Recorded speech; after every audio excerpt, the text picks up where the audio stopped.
खुलुमबाय आं माइनाव बसुमतारी गिबियावनो नोंथांमोनखौ आंनि सिनिलाव बराय हरबाय लोगोसे गोजोन फुंबिलिनि गाहाम हामलायथि बावहरबाय नोंथांमोननि थाखाय आङो लानानै फैलायबाय गोदान मोनसे रादाब नोंथांमोना भिडिअखौ अननानै जोबजासिम नायलांदो। दिनैनि गिबि रादाबाव दङ एबसुनि 57थि बोसोरसालिया जथुमाया दिनै जोबथा सान। दिनैनि जोबथा सानाव बाहागो लानो थाखाय लोगोसे आसामाव गोबां जौगाखां सिबिथाइफोरखौ बेखेवनो थाखाय हादोरनि नखर मन्त्रि अमित शाह बिथाङा थांनाय मैया आसामाव सफैबाय। बिथांखौ आसामनि गिबि मन्त्रि डक्टर हिमन्त बिश्व शर्मा बिथाङा बिरखं गाथोनाव बरायहैदों।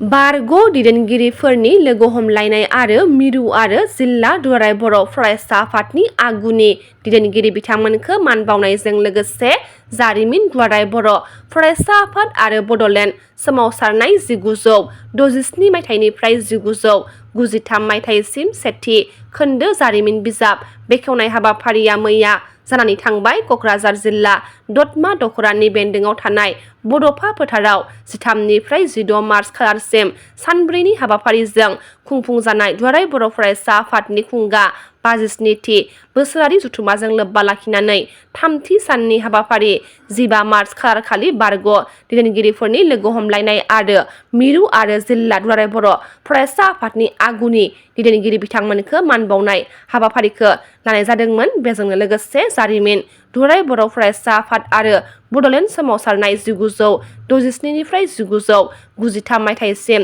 सेथि खोन्दो जारिमिन बिजाबखौ बेखेवनानै होबाय। बर' साहित्य सभानि बारग' आफादगिरि तरेन बर' बिथाङा बे समाव गुवाहाटीआव फाहामथाय लागासिनो दङ होनना मिथिनो मोननाय जादों। बर' साहित्य सभानि बारग' आफादगिरि आरो साहित्य अकादेमि बड' बोसोनगिरि बर्डनि लिंथुमगिरि तरेन बर' बिथांखौ आथिखालाव गुवाहाटीनि गंसे गावारि देहा फाहामसालियाव फाहामथाय लाबाय थानाय समाव अक्सिजेन आरो थै होनाय जादों होनना मिथिनो मोनदों।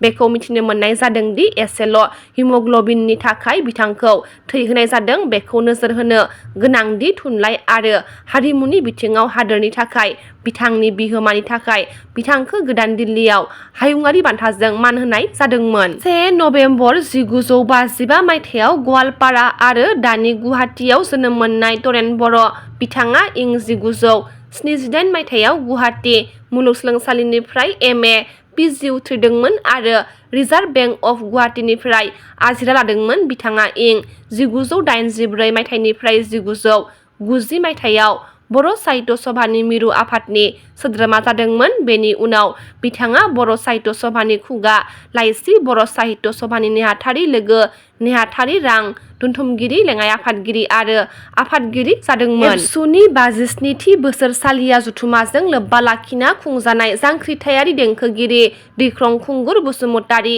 देंखोमु 1-2-3 बादायलायनायाव देरहासार जानो हादों। फारियै सेथियाव जेलसिं बसुमतारी बाक्सानिफ्राय, नैथियाव खुलुमगिरि मोसाहारि क'क्राझारनिफ्राय, थामथियाव रानिमा दैमारि तामुलपुर जिल्लानिफ्राय देरहासार जानो हानायखौ मिथिनो मोननाय जादों। क'क्राझार हिनजावसा फरायसालिमानि लेङाइ गोरायुं अनिल कुमार बसुमतारीया अबथिरायै रुंसारि जाबाय होनना मिथिनो मोननाय जादों। क'क्राझार हिनजावसा फरायसालिमानि लेङाइ गोरायुं अनिल कुमार बसुमतारीया थांनाय साननि हर गेजेराव क'क्राझारनि टेङापारायाव थानाय गावनि थाग्रा खुलियाव हरखाबै प्रेसार स्ट्रक जानानै देहा फाहामसालियाव लांदोंमोनब्लाबो दुखुनांथाव बाथ्रादि बिथाङा बे बुहुमनिफ्राय आनज्रायलांबाय। मोनसे समनि गोख्रों जोलुर गेलेगिरि नुकुल ब्रह्मआ प्रेसार स्ट्रक बेरामाव गोग्लैनानै दङ होनना खौरां मोननाय जादों। बाक्सा जिल्लानि बेन्दोङाव थानाय जपादं ओनसोल सनितपुर गामिनि मोनसे समनि गोख्रों जोलुर गेलेगिरि नुकुल ब्रह्मआ थांनाय दान मोनसेसो सिगां समनिफ्रायनो प्रेसार स्ट्रकआव गोग्लैनानै दङ। नखराव जा एसे रां दंमोन बेजोंनो फाहामथाय होदोंमोनब्लाबो दिनैसिम बिथाङा मोजां थासारियाव फैयाखै, जायनि थाखाय दायो बिथांनि साबसिन देहानि फाहामथाय होनायनि थाखाय गोबां रांनि आंखाल नुजाथिदों। बेनिखायनो नखरा खुंथाय गोहोआव थानाय सोरखार आरो रायजो राजाफोरनाव जा एसे हायो अनसुंथाइ हास्थायदों।